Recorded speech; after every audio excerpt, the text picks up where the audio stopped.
సఫలపరచి దీవించావు రాజాధిరాజ జోహారులు నీకే మా రాజాధిరాజ జయం జయం నీకే రాజాధిరాజ జోహారులు నీకే మా రాజాధిరాజ జయం జయం నీకే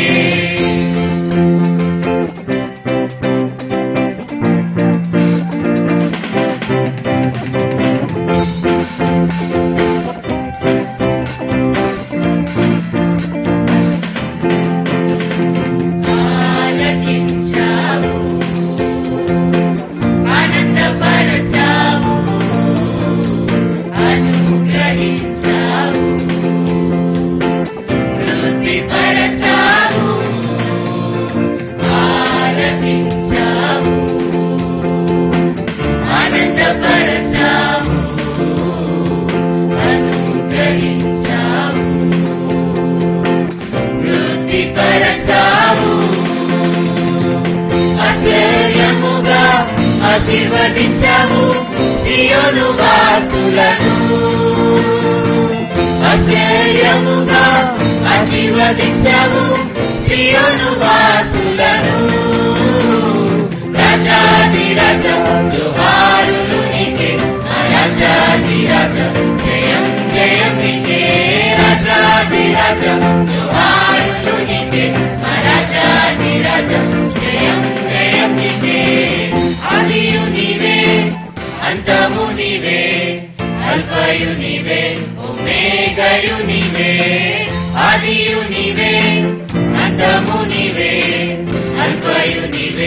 ఒమేగయు నీవే.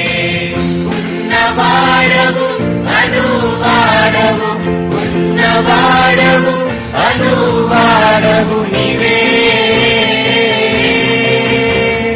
రాజాధిరాజ జోహారులు నీకే, మా రాజాధిరాజ జయం జయం నీకే.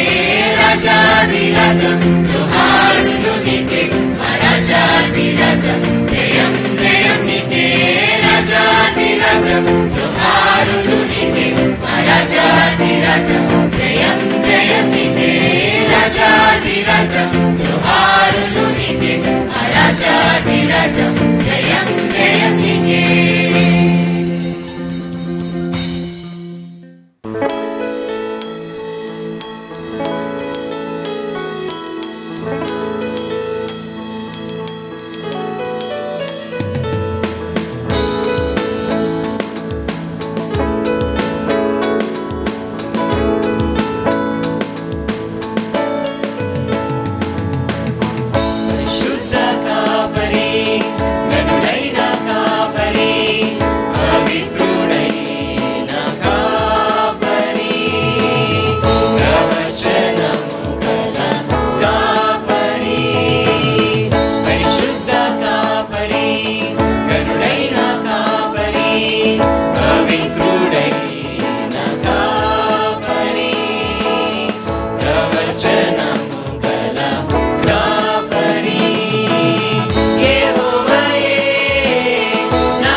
క్రీస్తునామున చిన్న మీకందరికీ పరిశుద్ధుడు మహాగణుడైన యేసునామున శుభములు. ప్రైజ్ ది లార్డ్ అందరికీ.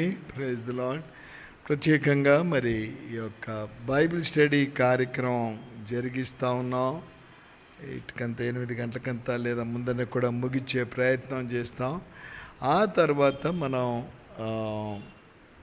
ఒక 2 గంటలు రెగ్యులర్గా జరిగే ప్రార్థన సమయం. ఇది ఆఖరి శుక్రవారం. మెసేజ్లో కూడా అదే పెట్టాము అందరికీ. ఆఖరి శుక్రవారం మరి 8 గంటల నుంచి 12 గంటల వరకు ఉండే ఆ కార్యక్రమమును 6 గంటల నుంచి మరి 10 గంటల వరకు చిన్న మార్పు చేయడం జరిగింది. కారణం ఏంటంటే రాత్రి ఒకవేళ 12 గంటల దాకా మనం ఇక్కడ ఉంటే ఇంటికి వెళ్ళేటప్పటికి 1 గంట అవుతుంది. మరి ఉదయముననే గడిచిన 5 దినాలు నుంచి మనం ఉదయముననే ఆర్తధ్వని ప్రార్థనలు అన్న అంశం మీద మన ఉదయకాల కార్యక్రమం జరిగించుకుంటున్నాం. అరుణోదయ ప్రార్థనలోనే ఇవి అమర్చడం జరిగింది. సో ప్రతిదినం ఉదయం 5:30 నుంచి 6:30కు జరిగే ఉదయకాల ఆర్తధ్వని ప్రార్థనలు. కీర్తనలో కీర్తనకారుడు దావీదు అంటాడు 5వ అధ్యాయం 2వ వచనంలో, నా ఉదయముననే నా ఆర్తధ్వని నేను నీకు సమర్పిస్తాను అని అతడు పలికిన నా రాజా నా దేవా అని పిలుస్తాడు. నువ్వు నా రాజువు, నా దేవుడవు, నా ఆర్తధ్వని ఆలకించుమో అంటాడు.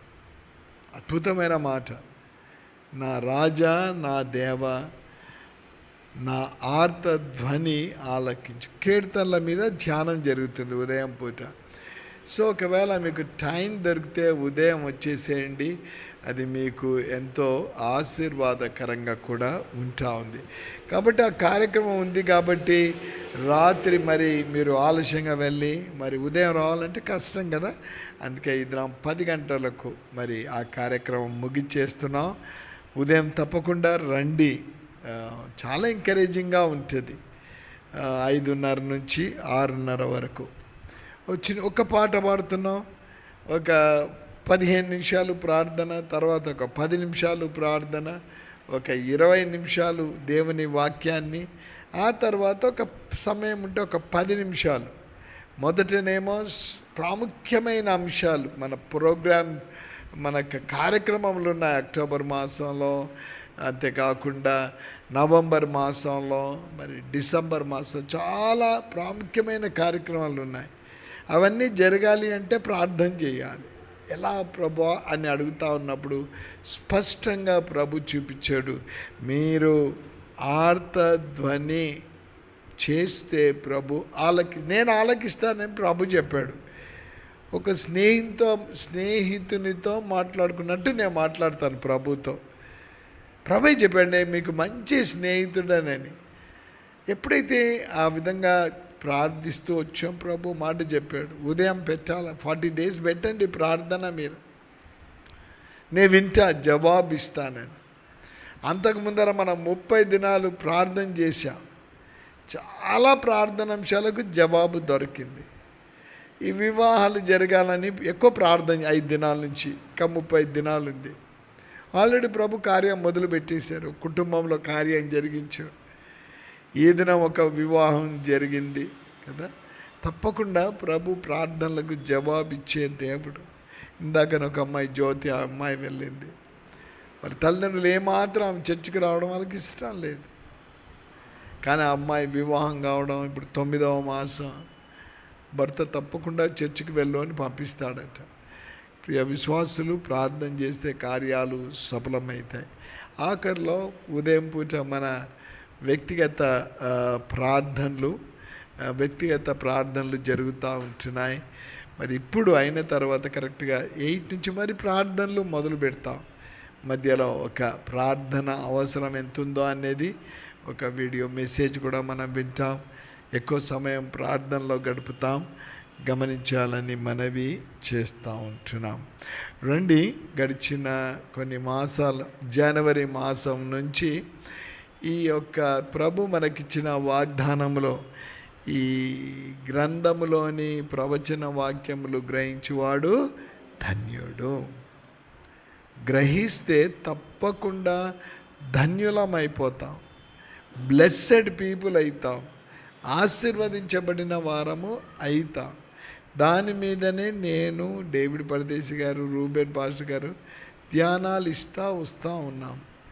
ఈ మాసంతో ఇంకా ఇది అయిపోతుంది. తర్వాతనేమో నవంబర్ మాసంలో 4 శుక్రవారాలు, 2 శుక్రవారాలు నేను మాట్లాడతాను. డిసెంబర్లో మళ్ళీ 4 శుక్రవారాలు, మరి 2, కేవలం ఇంకొక 4 శుక్రవారాలే నాకు ఉంటాయి. 4 శుక్రవారాల్లో ప్రభు ఏది ఇచ్చినా దాన్ని మీ మధ్యకు నేను తప్పకుండా తీసుకొని వస్తాను అని పాస్టర్ డేవిడ్ గారు, పాస్టర్ రూబెన్ గారు మాట్లాడే సందేశాలు మర్చిపోవద్దని, తప్పకుండా ఆ సందేశాలు కూడా ప్రాముఖ్యమైనవి అన్న విషయాన్ని కూడా నేను జ్ఞాపకం చేస్తూ ఉంటున్నాను. సో మనకు ఈ యొక్క సాయంకాలం కూడా బైబిల్ స్టడీలో మన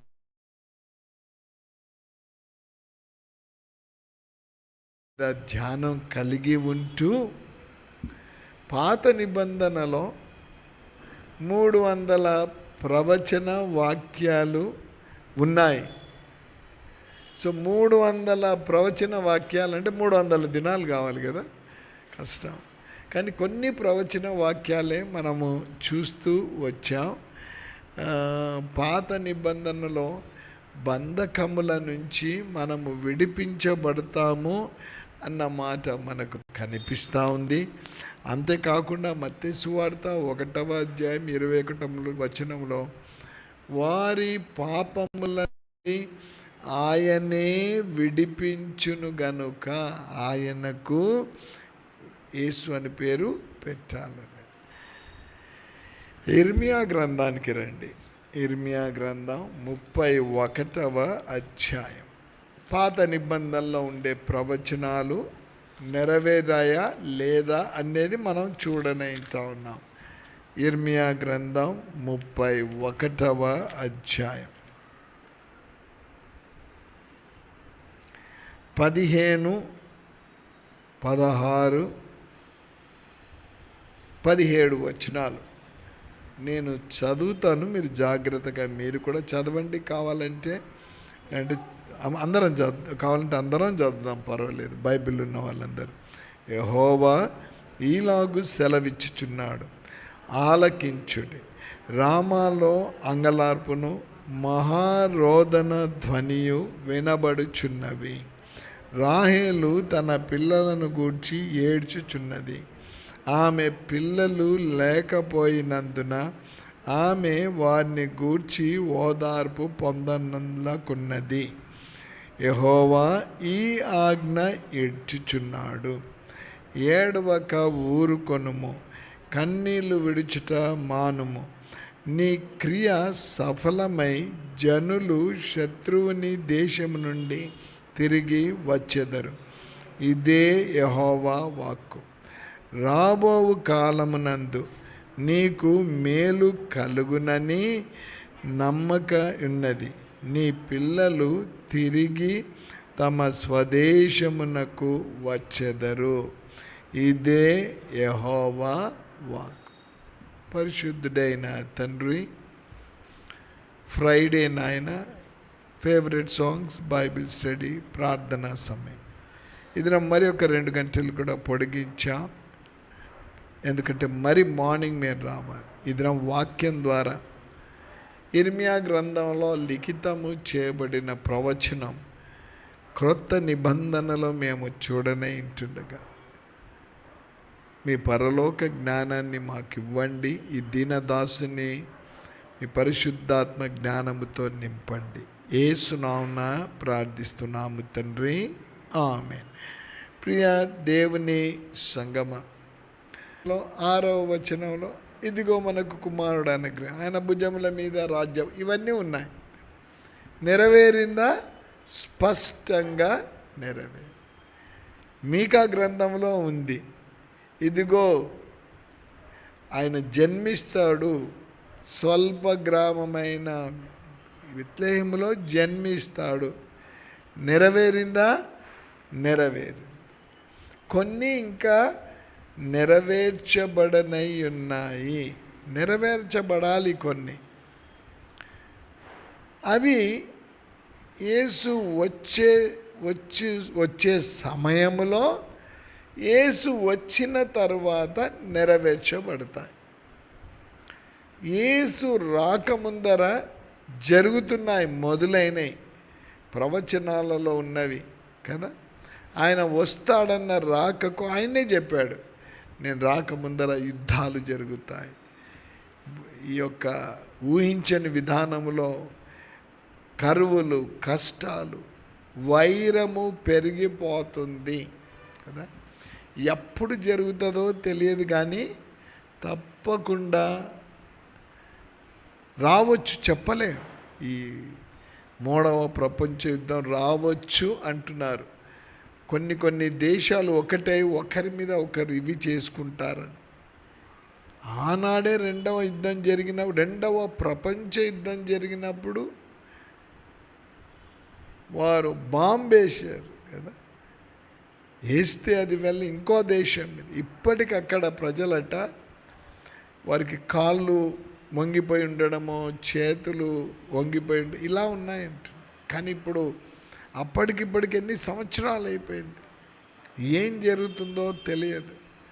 కానీ ఒక్కటైతే జరుగుతుంది, ప్రవచనాలు తప్పకుండా నెరవేర్చబడతాయి.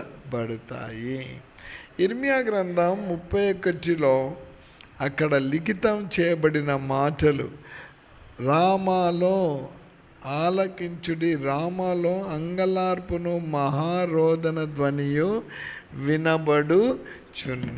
మత్తయి సువార్త 2వ అధ్యాయం. రండి, కొత్త నిబంధనలో మత్తయి సువార్త ఒకవేళ చేస్తూ ఉంటున్నాం. మత్తయి సువార్త 2వ అధ్యాయం 17వ వచనం. అందువలన రామాలో అంగలార్పు వినబడెను, ఏడ్పును మహారోదన ధ్వనియు కలిగెను. రాహేలు తన పిల్లల విషయమై ఏడ్చుచు, వారు లేనందున ఓదార్పు నందనొల్లక యుండెను అని ప్రవక్త అయిన ఇర్మియా ద్వారా చెప్పబడిన వాక్యము నెరవేరెను. డౌటే లేదు. ప్రవక్త అయిన ఇర్మియా ద్వారా చెప్పబడిన వాక్యము నెరవేరినట్లు మనము చూస్తూ ఉంటున్నాం. 23వ వచనంలో అక్కడనే చూస్తే మత్తయి సువార్త 2వ అధ్యాయం 22, 23 వచనాలు కలిసి ఉన్నాయి. కానీ 23వ వచనంలో ఒక మాట కనిపిస్తుంది, కింద లాస్ట్లో ఉంటుంది, బ్రాకెట్లో ఉంది, ఈలాగు జరిగెను. ఏలాగు జరిగిందంటే పైన లిఖితము చేయబడిన విధానములో జరిగినట్లు మనము వాక్యములో మనం చూస్తాం. ఇర్మియా ప్రవక్త రాశాడు, అప్పుడే రాసి పెట్టాడు, ఇదిగో ఈ సమయంలో కదా. వారందరూ చెరగా కొనిపోబడ్డారు. చెరగా కొనిపోబడిన వారిని గురించి అంగలార్పు వినిపిస్తూ ఉంటుంది. కానీ ఆ సమయంలో మరి వారు తిరిగి వస్తారు అన్న లిఖితం చేయబడిన మాటలు మనకు కనిపిస్తున్నాయి. ఇది మన ధ్యానం మత్తయి సువార్త 2వ అధ్యాయము 13వ వచనం. అక్కడికి వెళ్ళకముందర 2వ అధ్యాయం 1వ వచనములో ఏం రాయబడిందంటే, రాజైన హేరోదు దినముల యందు యూదా దేశపు బెత్లెహేములో యేసు పుట్టిన పిమ్మట ఇదిగో తూర్పు దేశపు జ్ఞానులు యెరూషలేమునకు వచ్చి. ఈ వాక్యాన్ని గడిచిన 2 వారాల క్రితం చెప్పాను. వాళ్ళు వస్తారు, తర్షీషు ప్రాంతాల నుంచి వస్తారని బైబిల్ స్టడీలో. మళ్ళీ దాని వెనకకి అక్కడికి మనము వెళ్ళటం లేదు. తప్పకుండా వస్తారు అన్న మాట కనిపిస్తుంది. యేసు బెత్లెహేములో పుట్టుతాడు అన్న మాట కూడా మనకు కనిపిస్తుంది. రండి, మీకా గ్రంథం ఉన్నాయా లేదా అక్కడ మనం చూడాలి కదా. మీకా గ్రంథం 5వ అధ్యాయం 2వ వచనం. బెత్లెహేమా ఎఫ్రాతా, యూదావారి కుటుంబంలో నీవు స్వల్ప గ్రామమైనను నా కొరకు ఇశ్రాయేలును ఏలువాడు నీలో నుండి వచ్చును. పురాతన కాలము మొదలుకొని శాశ్వత కాలము ఆయన ప్రత్యక్షమగుచుండెను అన్నమాట మనకు కనిపిస్తూ ఉంది. రైట్, అనగా ప్రవచనము నెరవేరింది. యెషయా గ్రంథంలో లిఖితం చేయబడిన ప్రవచనము నెరవేరింది.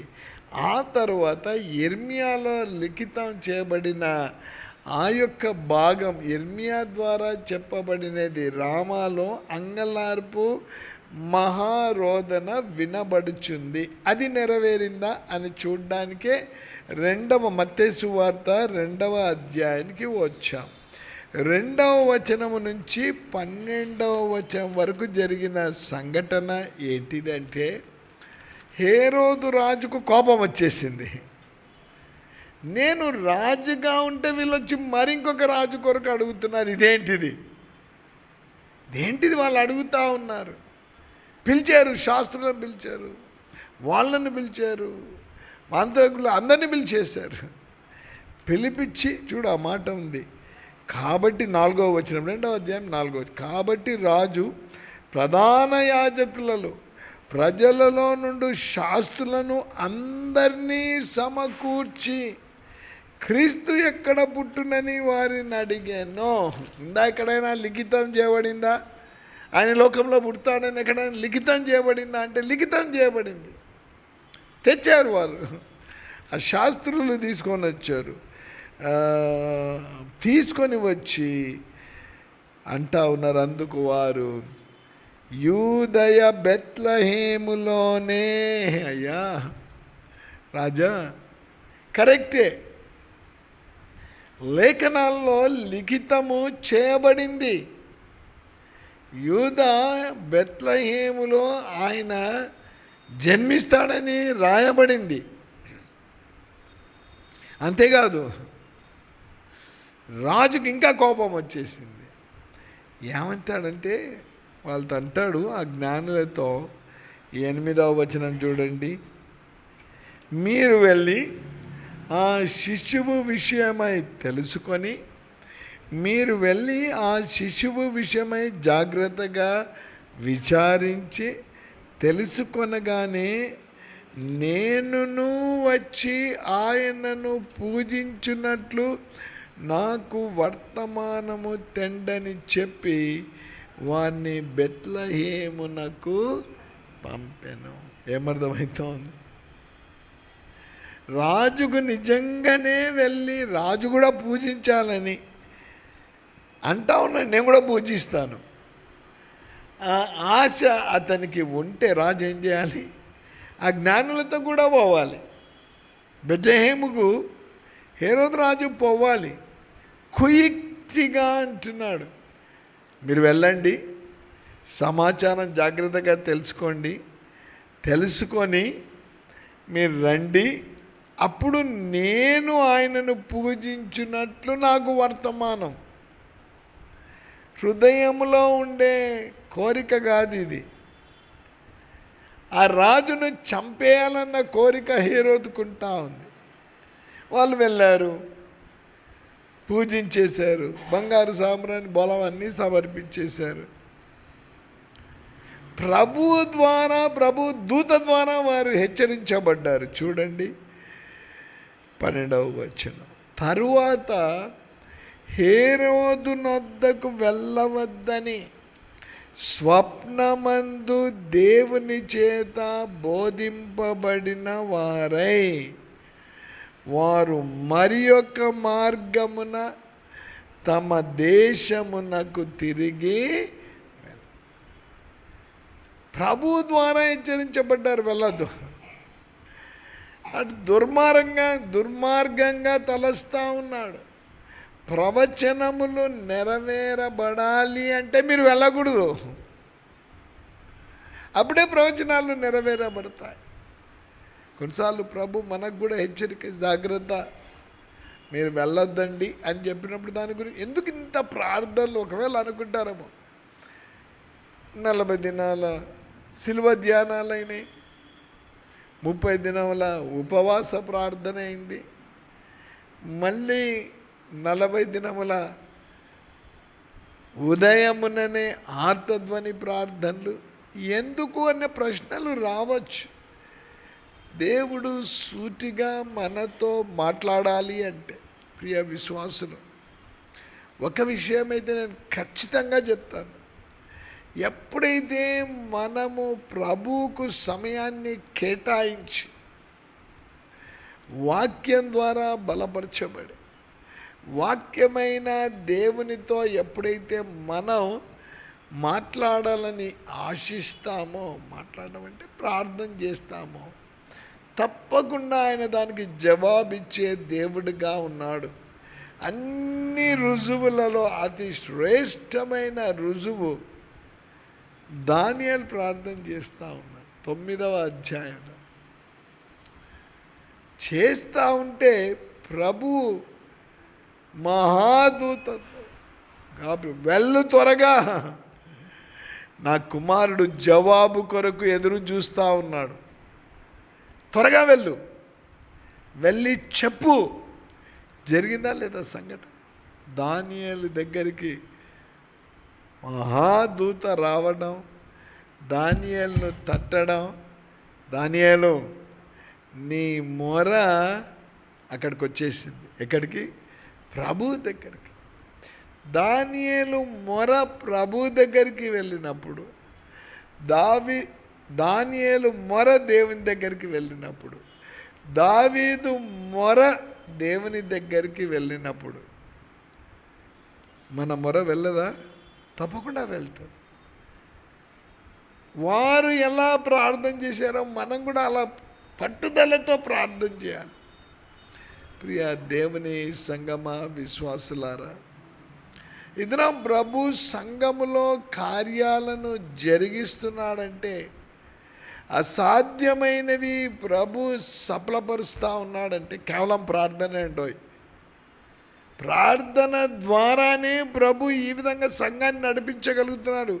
ఏదో పాస్టర్ గారి గొప్పతనం కాదండోయ్, ప్రార్థన ద్వారానే కార్యాలు జరుగుతున్నాయి.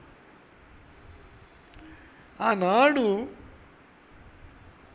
వారు ఒకవేళ హేరోదు రాజు యొక్క మాట విని, మంచిది రాజా, నువ్వే అడిగావు కదా, నువ్వు లేఖనాలు తెప్పించి చదివించావు కదా, తెలిసిపోయింది కదా, కాబట్టి వచ్చి చెప్తామనవచ్చు. వారు వెళ్ళి 13వ వచనంలో చూడండి, 12వ వచనం, స్వప్నమందు దేవుని చేత బోధింపబడిన వారై. ప్రభు బోధించేటప్పుడు దేవుని మాటకు చెవియొగ్గాలి. దేవుని మాటకు చెవియొగ్గాలి. మనం ఎప్పుడైతే దేవుని మాటకు మనం చెవియొగ్గుతామో దేవుడు మనతో మాట్లాడతాడు. చాలా అద్భుతమైన మాట, దేవుని చేత బోధింపబడిన వారమై. ఆనాడు వారు బోధింపబడి వేరే మార్గం గుండా వెళ్ళిపోయారు. వారు సంతోషంగా తిరిగి వెళ్ళారు. కోపం ఎవరికి వచ్చింది? రాజుకు వచ్చి. రండి వాక్యంలోనికి మనము వెళ్దాం. 13వ వచనం, వారు వెళ్ళిన తరువాత ఇదిగో ప్రభువు దూత స్వప్నమందు యోసేపుకు ప్రత్యక్షమై, హేరోదు ఆ శిశువును సంహరింపవలెనని ఆయనను వెదకబోవుచున్నాడు. కనుక నీవు లేచి ఆ శిశువును ఆయన తల్లిని వెంటబెట్టుకొని ఐగుప్తుకు పారిపోయి నేను నీతో చెప్పు వరకు అక్కడనే ఉండుమని అతనితో చెప్పను. జాగ్రత్తగా. ఒక ప్రక్కనేమో లేఖనాలు నెరవేరాయి, పాత నిబంధనలు లిఖితం చేయబడిన ప్రవచనాలు నెరవేరాయి. పాత నిబంధనలో ఇర్మియా గ్రంథంలో లిఖితము చేయబడిన రామాలో అంగలార్పు ఉంటుంది అన్న మాట కొత్త నిబంధనలో కూడా లిఖితము చేయబడింది. జరిగిందా అంటే జరిగింది. దేవుడు యోసేపుకు ప్రత్యక్షమయ్యాడు. ప్రభువు దూత స్వప్నమందు యోసేపునకు ప్రత్యక్షమై, వాళ్ళు వెళ్ళలేదు, తూర్పు దేశపు జ్ఞానులు వెళ్ళలేదు రాజు దగ్గరికి. రాజుకు తెలిసిపోయింది వారు రాలేదు అని చెప్పి. కాబట్టి హేరోదు ఆ శిష్యును చంపాలని వెతుకుతున్నాడు. బెత్లెహేములో కదా, అక్కడికి వచ్చే వెతుకుతున్నాడు అని యోసేపుతో దూత ద్వారా ప్రభు తెలియజేశాడు. నువ్వు ఇక్కడ ఉండొద్దు, నువ్వు ప్రయాణమై ఐగుప్తుకు పో, ఐగుప్తుకు నువ్వు వెళ్ళు, నేను చెప్పేంత దాకా అక్కడనే ఉండాలి. ప్రియ విశ్వాసులు, కొన్నిసార్లు ప్రభు కొన్ని పరీక్షలు మనకు పెడతాడు. పౌలు శీలలు సువార్త ప్రకటిస్తే భయంకరంగా కొట్టారు, ఇంకా చచ్చిపోయారని ఆడ పడేశారు. పౌలునైతే పడేశారు, అక్కడ అయిపోయింది, వీని ప్రాణం లేదు దీనిలో. కానీ మళ్ళీ వెళ్ళి సువార్త ప్రకటించాడు. పౌలు ప్రయాణం చేస్తున్న ఓడ పగిలిపోయింది. సరే ఒడ్డు కన్నా పోయినాడు, అక్కడికి పోతే పాము కాటేయడ. అక్కడ కూడా ప్రభు ఆయనను మళ్ళీ కాపాడ్డాం. కొన్ని సంఘటనలు ఇది జ్ఞాపకం చేయడానికి చాలాసార్లు అనుకుంటాం. ఇన్ని ప్రార్థనలు చేస్తూ ఉంటే ఎందుకు మనకే వస్తున్నాయి? ఉదయం అదే చెప్పాను. కీర్తన 7వ కీర్తనలో మూడు చక్కని వాక్యాలు. సౌలు తరుముతా ఉన్నాడు దావీదును. దావీదు అంటాడు, జరుగుతుందయ్యా, నేను నీ శరణ జోచేదాను, నీ దగ్గరికి వస్తాను, నీవు నాకు కేడంగా ఉంటావు, నాకు న్యాయం తీరుస్తావు. తప్పకుండా యేసు పరిశుద్ధాత్మ ద్వారా జన్మించబడ్డాడని యోసేపుకు తెలుసు. అందుకే యోసేపుతో అంటున్నాడు, యోసేపు యేసు సంహరించబడ్డానికి వీలు లేదు, చంపివేయబడ్డానికి వీలు లేదు. తల్లిని యేసును తీసుకొని నువ్వు ఐగుప్తుకు వెళ్ళిపో, నేను చెప్పేంత వరకు అక్కడనే ఉండు. లోబడ్డాడు. రాజుకి ఇంకా కోపం వచ్చింది. బెత్లెహేములో ఉన్నాడో లేదో. కాబట్టి 2 సంవత్సరముల వయస్సు లోపల ఉన్న వారిని అందరినీ చంపేస్తాం. యేసు కూడా చనిపోతాడు. మీరు చక్కగా అక్కడ చూస్తూ ఉంటే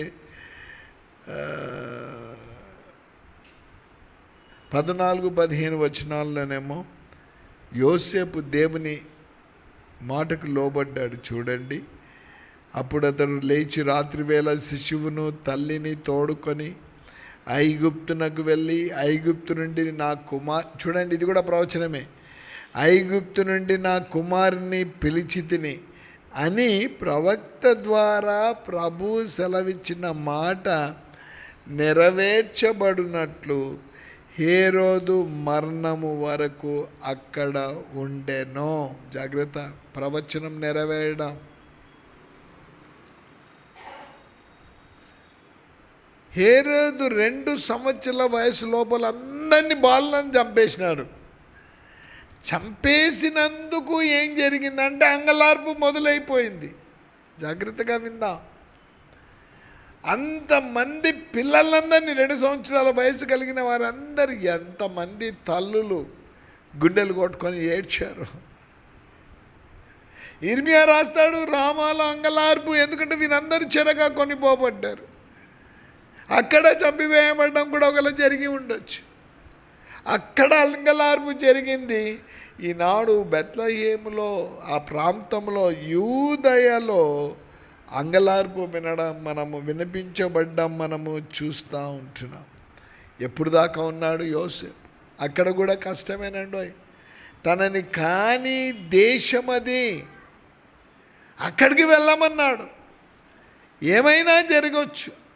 కానీ ప్రభు ఎప్పుడైతే సెలవిచ్చాడో యోసేపు లోబడ్డాడో, యోసేపు లోబడినందుకు ప్రభు కాపుదలను, ఎప్పుడైతే నీవు నేను కూడా దేవుని మాటలకు ఎప్పుడైతే లోబడతామో, ఆయన చూచుకునే దేవుడు, ఆయన కాచే దేవుడు, కాపుదల ఇచ్చే దేవుడు, కనికరించే దేవుడు, కృప చూపించే దేవుడిగా ఉంటాం.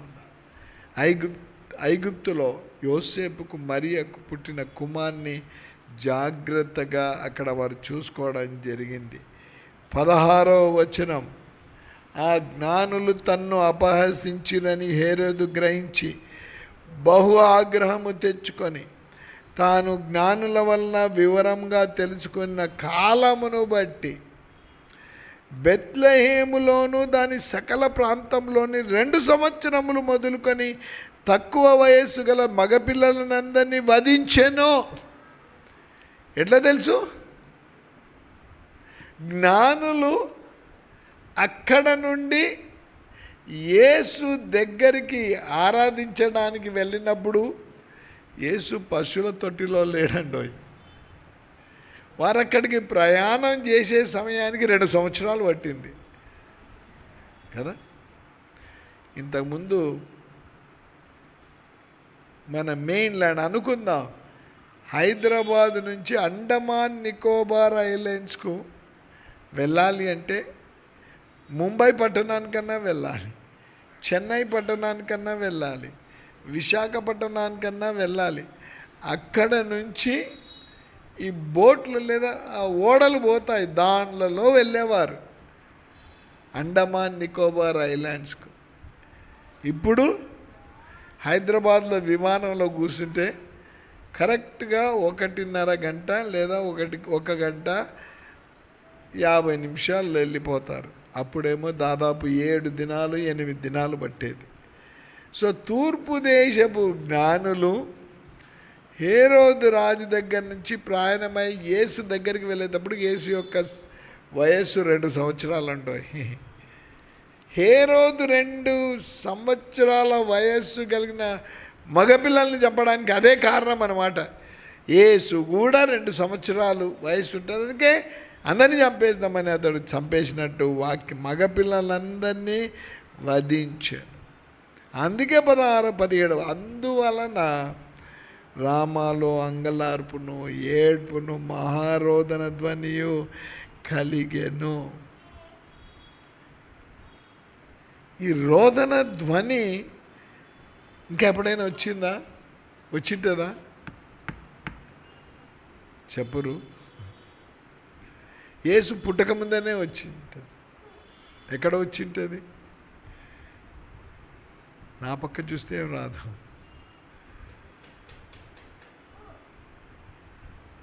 మోషే నువ్వు వెళ్ళు, నేను వస్తాను నీ ఎంబడి.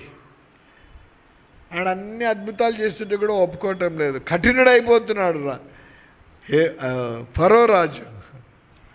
లాస్ట్కి ఏం చేయాలంటే ఇంక నువ్వు వధించాలి, రక్తము ద్వారబంధముల మీద, ఏ ద్వారం బంధం మీద అయితే రక్తపు చుక్కలు ఉండవో ఆ కుటుంబంలో ప్రధాన సంతానం చంపబడతారు. ముందన్నే ఇశ్రాయేల్ ప్రజలకి వార్త ఉంది, జాగ్రత్త పడ్డారు, వాళ్ళు చేశారు. ఐగుప్తులో చెప్పాడు కూడా ప్రభు, మోషే వెళ్ళి చెప్పాడు, మగ సంతానం అంతా ప్రథమ సంతానం చంపబడతారని పట్టించుకోలేదు. అట్లనే ఉంటుంది అనుకున్నారు. ఉదయం లేచేటప్పటికి ఫరో కుమార్తో కూడా ఏడుపు కలిగిపోయి ఉంటుంది. యేసు ప్రభు యోసేపు మరియలు తీసుకొని ఐగుప్తులో ఉండినారు. 2 సంవత్సరాల వయసు పిల్లలందరూ చంపేశారు. అంగలార్పు కలిగింది. హేరోదు రాజు చనిపోయాడు. మళ్ళీ యోసేపుకు వార్త వచ్చింది. ఎక్కడి నుంచి? పైనుంచి వార్త. ప్రియ విశ్వాసులు, మనం ప్రార్థన చేసే వార్త ఎక్కడి నుంచి వస్తుంది? కింద నుంచా? పైనుంచి వార్త వస్తుంది. పైనుంచి వస్తేనే వార్త స్వచ్ఛమైన వార్త, సఫలమయ్యే వార్త. సో మనం ఎక్కడ చూడాలి కదా? కొంతమంది ప్రార్థన, మరి ఎంతమంది 10 గంటలకే అయిపోతాం కదా, నిద్రపోరు. కొంతమంది అమ్మో ఎంత గట్టిగా తల కిందికి పెట్టేస్తారంటే ఎవరికి కనిపించకూడదు. కొంతమంది పాపం ఎవరికి కనిపించకూడదని ముసుకేసుకొని కిందికి తల పెట్టుకుంటారు. వాళ్ళు నిద్రపోతున్నారని ఎట్లా తెలుస్తుంది? గురికలు పెడతా ఉంటారు. ఆనాడు బెత్లెహేములో అంగలార్పు. కానీ యేసు భద్రంగా ప్రభు ఆయనను ఐగుప్తు నుంచి, హేరోదు రాజు చనిపోయిన తర్వాత యోసేపు మరియలు వారు తిరిగి వచ్చారు. ఎక్కడికి వచ్చారు? అదే ప్రాంతానికి రాలేదండో. ఈ వాక్యాన్ని చూసి ముగించుకుందాం. 22, 23 వచనాలు. అయితే అర్కెలాయు తన తండ్రి అయిన హేరోదునకు ప్రతిగా యూదా దేశమును ఏలుచున్నాడని విని అక్కడికి వెరిచి స్వప్నమందు దేవుని చేత బోధింపబడిన వాడై గలిలయ ప్రాంతములకు వెళ్ళి నజరేతను ఊరికి వచ్చి అక్కడ కాపురముండెను. ఆయన నజరేయుడనబడునని ప్రవక్తలు చెప్పిన మాట నెరవేరునట్లు ఇలాగూ ఎక్కడికి ప్రభు ద్వారా బోధింపబడ్డాడు? నువ్వు అక్కడికి వెళ్ళు. అక్కడికి వెళ్ళాడు, నజరేతుకు. అందుకే అతడు నజరేయుడు అన్న మాట కూడా మనకి ఏం నేర్చుకుందాం ఇది పాఠం. ఆనాడు అంగలార్పు వినబడింది. రండి ఇర్మియా గ్రంథంలో అదొక మాట చూసుకొని ముగించుకుందాం. ఇర్మియా గ్రంథం 31వ అధ్యాయం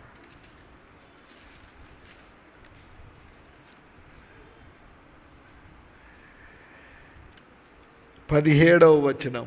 రాబోవు కాలమునందు నీకు మేలు కలుగును, నమ్మిక ఉన్నది. నీ పిల్లలు తిరిగి తమ స్వదేశమునకు వచ్చెదరు. ఇదే యెహోవా వాక్కు. ఈ లోకంలో పుట్టిన యేసు మరీ తిరిగి ఆ ప్రాంతానికి వచ్చాడు. నజరేతులో ఉండినాడు. మళ్ళీ గలిలయ యూదయ ప్రాంతాల్లో సంచరించి సువార్త ప్రకటించి మానవాళి కొరకై ఆయన ప్రాణత్యాగం చేశాడు. ప్రవచనాలు నెరవేరాయి. ప్రియ విశ్వాసులు, ఈ గ్రంథములో ఉండే ప్రవచన వాక్యాలు గ్రహించాలి అంటే ఆయన్నే అడగాలి. కొన్ని ప్రవచనాలే మనం చూస్తాం. ఇదం చూసిన ప్రవచనం ఇర్మియా గ్రంథంలో లిఖితం చేయబడిన మాటలు మత్తయి సువార్తలో నెరవేరబడ్డాయి. పాత నిబంధనలో లిఖితం చేయబడిన కొన్ని ప్రవచనాలు ప్రకటన గ్రంథంలో లిఖితం చేయబడ్డాయి, నెరవేరనై ఉన్నాయి అని దేవుని వాక్యం సెలవిస్తాం. ప్రార్థన చేసుకుందాం. పరిశుద్ధుడైన తండ్రి, స్తోత్రాలు, స్తుతులు.